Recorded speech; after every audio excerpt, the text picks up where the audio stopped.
દુઃખ બહુ છે, વેઠવાની શક્તિ નહીં રહી, મરવાના વિચાર આવે છે, આત્મહત્યા કરવાના વિચાર આવે છે, કંઈક તલાઈ ડૂબી જવાના વિચાર આવે છે, કંઈક નાહી જવાના વિચાર આવે છે, બધાને છોડી દઈને બધું મૂકી દેવાના વિચાર આવે છે. આવું નેગેટિવ વિચાર, નેગેટિવ ચિંતન બધાની અંદર થતું હોય છે.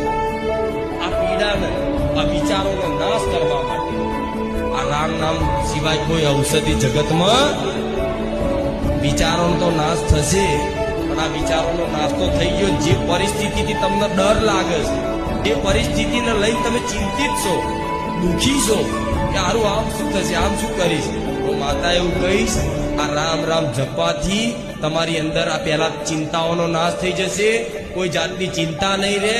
તમે એવું મનમાં અંદરથી હૃદયમાં વિશ્વાસ કરી લેશો કે જે થવું હોય એ મારો ભગવાન જાણે, હું કશું જાણો નહીં, હું મારા રામનો છું, હું મારા રામનો